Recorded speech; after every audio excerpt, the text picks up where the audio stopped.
손흥민 반대쪽으로 그대로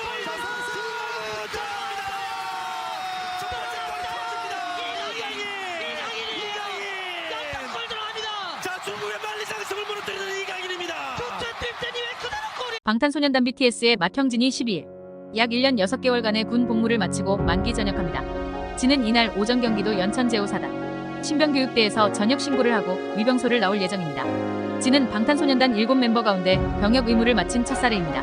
나머지 멤버인 제이홉, 슈가, RM, B, 정국, 지민은 여전히 복무 중이며 이 가운데 제이홉은 두 번째로 입대하여 오는 10월 전역할 예정입니다. 진은 전역 다음 날인 13일 서울 송파구 잠실 실내체육관에서 열리는 2024 페스타 행사에 참석해 팬들과 만날 예정입니다. 그는 행사 1부에서 1,000명의 팬을 안아주는 허그회를 진행하고 2부에서는 팬들과 소통하는 시간을 가질 계획입니다. 소속사 빅히트뮤직은 저녁일은 다수의 장병이 함께하는 날이므로 별도의 행사는 없으며 혼잡에 따른 안전사고 예방을 위해 팬 여러분께서는 현장 방문을 삼가달라고 당부했습니다. 또한 진을 향한 따뜻한 환영과 격려는 마음으로 보내주실 것을 부탁드리며 팬 여러분이 진에게 보내주신 응원과 변함없는 사랑에 늘 감사드린다. 앞으로도 아티스트 지원에 최선을 다하겠다고 덧붙였습니다.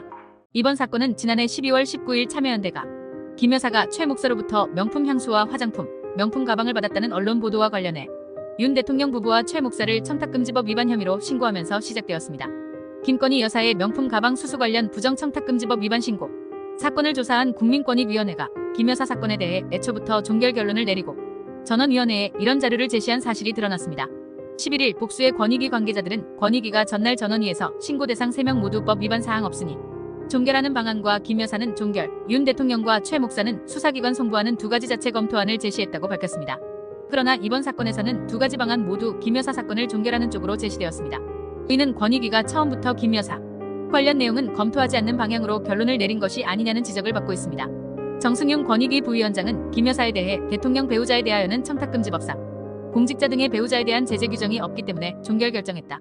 서울에서 카페를 운영하는 장재현 씨의 경우 지난달 매출 3천만 원 중 절반 이상이 배달 플랫폼 수수료로 빠져나갔습니다. 배달 플랫폼 간 무료 배달 경쟁이 시작된 이후 수수료 부담은 더욱 커졌습니다. 예를 들어 커피 2잔을 판매할 때 장 씨가 부담해야 하는 배달 수수료는 무료 배달 전보다 4배 이상 늘어났습니다. 기존에는 점주들이 다양한 요금제를 선택할 수 있었지만 이제는 건당 6.8%의 수수료와 2,500원 넘는 배달료가 붙는 요금제를 선택해야 합니다.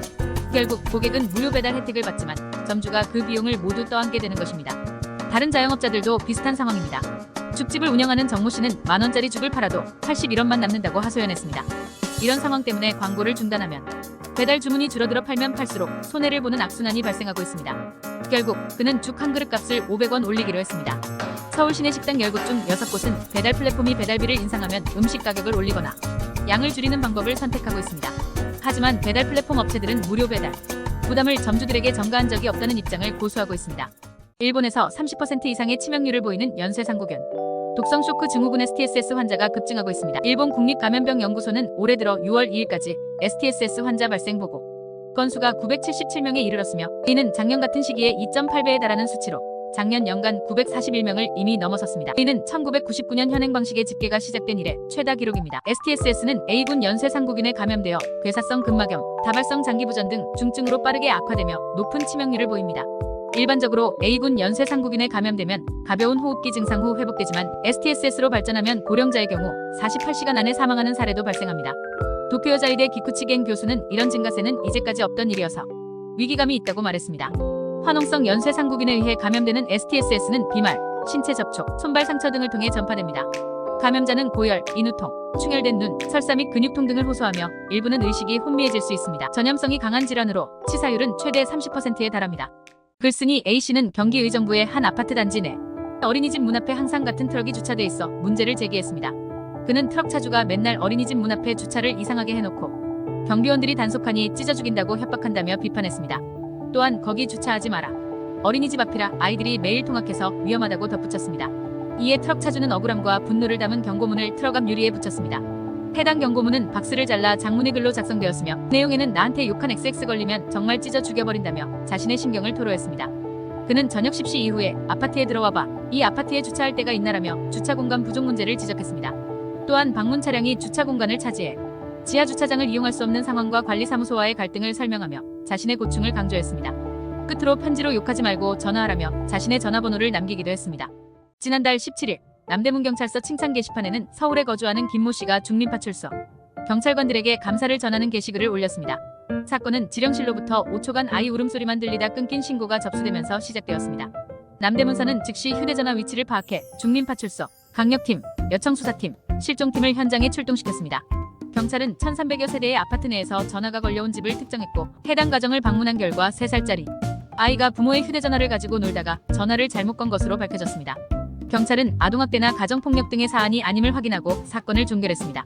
김 씨는 게시판에 수화기 너머로 울음소리가 들려 걱정되는 마음의 위치 추적해서 찾아왔다고 하셨다며 경찰의 신속한 대응에 감사의 뜻을 전했습니다. 또한 바쁠 텐데 출동해 주셔서 정말 죄송했고 아이를 잘 지도하여 앞으로 비슷한 일이 생기지 않도록 하겠다면서도 실제 범죄 상황이었다면 너무 든든했을 것 같다고 덧붙였습니다. 인천 중구의 한 아파트 단지에서 엘리베이터 운행이 중단되어 주민들이 큰 불편을 겪고 있습니다.